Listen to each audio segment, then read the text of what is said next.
Yeah, we will do that. Yeah, that's coming right up, but right after this point. When I think I've said this on the show before, it's you want some hope, you want some advice, ladies. You want advice. You think, oh, these guys, they're misogynists. All they do is complain. What are we complaining about today? Well, here we go. How about this? How about you appreciate the guy that you are with? How about that? Because as I said before, a woman can't look up to a man who's her equal. The guy has to be a little bit better, right? Facts. So. Well, I was just on Leah Halpern's show, and I was talking about this. Is like for women, their sexual market value burns hot and fast, and then it falls off. For men, it's slow burn, and you have longer to develop it. It goes slow, but you have a potential to have more of it than a woman who's just like bop bop, and that's it. So for men who are, like I always say, that men hit their sexual market value peak years right around 36, 37 years old. That's when guys are hitting their stride, and they made partner in the law firm, and they're still good looking. They stay on top of their shit. They have the more potential to be the most of what women find most attractive right around that time, right?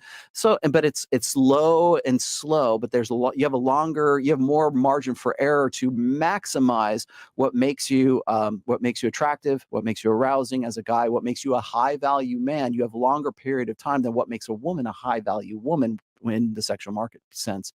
But what happens is women need to understand that their sexual market value is slow. It's hot and fast, and it's off, right? It declines really quickly because it's a high peak parabola is what it is. Because think about this. When a man, let's just say you take a couple and they're both the same age, okay? And the woman is 23 and the guy is 23. The woman is at the peak of her power. She's at the peak of her sexual market power. And she's like, you know what? I'm going to give it to you because I think you have potential, blah, blah, blah. Okay. You stick with him. You married at 23, 24 years old, and you go off into the future together. Now you're 34, 35, 36, and the guy is hitting his sexual market value peak, but the woman right now is most definitely not at her sexual market value peak anymore. She's 10 years past it, or maybe a little bit more, 12 years past it, right? And so what happens is, ideally, what should happen in a relationship between two people who are like both the same age is that woman goes through her peak years and she's at the top of her game. And then when she is on her decline and the guy is on his incline, that the relationship should be strong enough so that woman goes, oh, goddamn, I'm actually with a really high value guy. I got with a really good dude. Bam. And now if that is you, that's why I get so bent out of shape with like women got to build the equity, baby. Exactly. Well, build the equity, bitch. And then you listen to, we were just mentioning her name, Aisha Curry's like, oh no, it's not good enough. It's not enough for me. It's like, bitch, you're like on your decline of your of your sexual market value, and you are with an apex alpha guy. Where is that appreciation for that? High value. He's not referring like alpha, like he's he's like high value guy. High value guy. Yes. Yeah. So, but he's now. So you're with two people who are both the same age. Now they're 36, 37. Yeah. She is definitely on her age on her declination. I think she's 30, 31. But just our figurative, our theoretical couple here. When a woman is at 36, 37, she's definitely on the decline of her sexual market value because her sexual market value is perishable because men and women are different, right? And so men, if they've played their cards right, if they've maximized their potential, he is now at the apex of his, and that woman should be saying, damn, she's 33. She's 33. She's older than me. She's born 89. Yeah. And how old is Steph Curry? Let me look him up. Yeah, look up how old Steph Curry is too. So now you've got this woman who is 34 years old. 34. So he's 1 year. They're pretty close to the ideal right there. So when Steph Curry hits to be 36, 37, and she's 35 or 36, who's going to be more valuable in a sexual market? Global sexual marketplace. Him by far. He's already. Already he is. But even if you were to attribute that to like a normal couple, right? It would be. Yeah. And so that's what I get about like when I get a little bit bent out of shape. It's like women instead of being appreciative, they're like, well, he better live up to his fucking responsibilities. He better be, he's a man. He's a man. He's got to do what I tell him to do, right? And the reason why women get controlling at that point is because they become insecure because they know that he's at the top of his game and she is well on her way out the door as far as she's on her way to become Paulina Porzakova. Yeah, right. Yeah. She sees it coming. And so rather than saying, baby, I love you. Thank you so much. Every Thanksgiving, it's like, oh Lord, thank you. Lord, thank you for my husband. You know, there ought to be some sort of appreciation right there. And not because I think the guy ought to be, it's not for the guy's sake. It's for the woman's sake, because a woman needs to have the insight to be appreciative of the situation that she's in. He's at his apex and I'm on my descent right now. Thank God that I got with this guy who really loves me, is invested in our kids, and wants to be a good guy. And instead you're like, that motherfucker better do what I tell him to do. Like, if that's the case, you want to know why women get that way, is because we have a gynocentric social order that teaches women that the world is a fucking oyster and they don't need no man. They want a man. Yeah. If you are married to the man that you want rather than the man you need at 36 years old, you are in a world of hurt. Yo, and you know what? That's a fantastic point that you made, that women need to build the equity. They want to be able to kind of like marry the guy when they're on their decline and expect loyalty, and that's just not the way it goes. And that's what I mean about layers. Yeah. Like, there better be a lot of layers by the time she's at 37 and you're at 37. Yeah. For her sake, not your sake. And I'll take it a step further. Yeah. Let's say you built these layers up as a woman, you've invested with them, you have kids, you help them build them up, whatever the fuck, you want to say.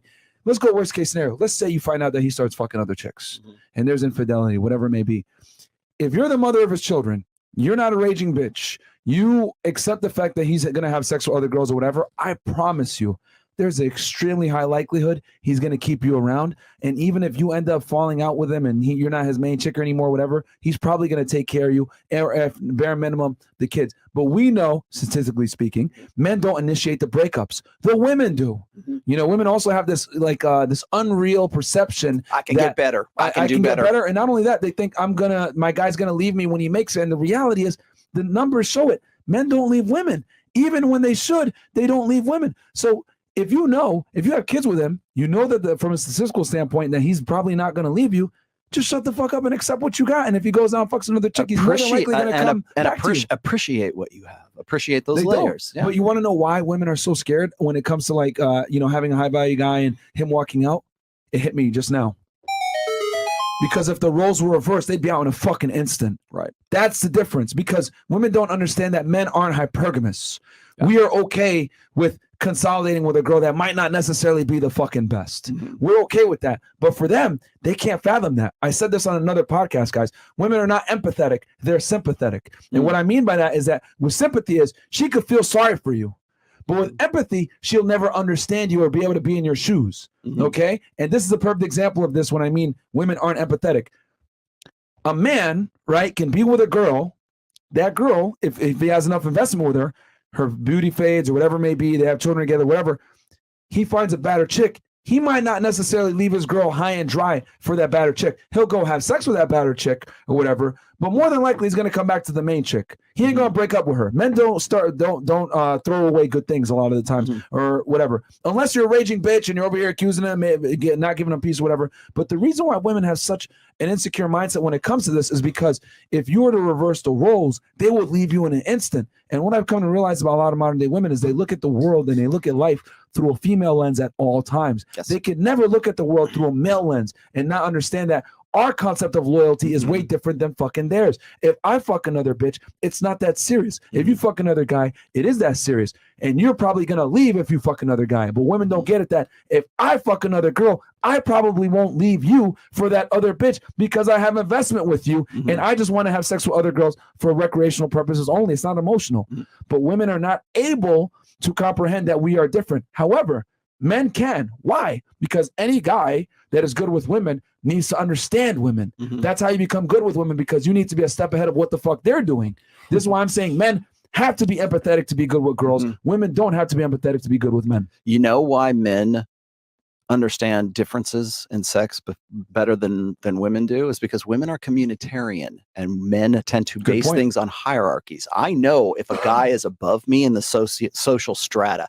Ken McElroy has a lot of money and I'm like, damn, I could learn a lot from this guy, but from sitting right here, he's and financially speaking, he is way up here, and I go, I respect that. I can see that there's a difference between me and Ken. There's a difference between me and Robert Kiyosaki or George Gammon, right? I see those differences, and most men see those differences innately. Women think in terms of community. They are much more communitarian. It's the sisterhood uber alles. So they might still recognize those differences, like, oh, that bitch in the hot, red cocktail dress and the high heels and the hoop earrings, she's ovulating, so we're going to talk shit about her. They see that difference, but they would much rather have this be a like society. When women organize societies, it's usually about communitarianism, socialism, egalitarianism. Oh, we're equal partners, right?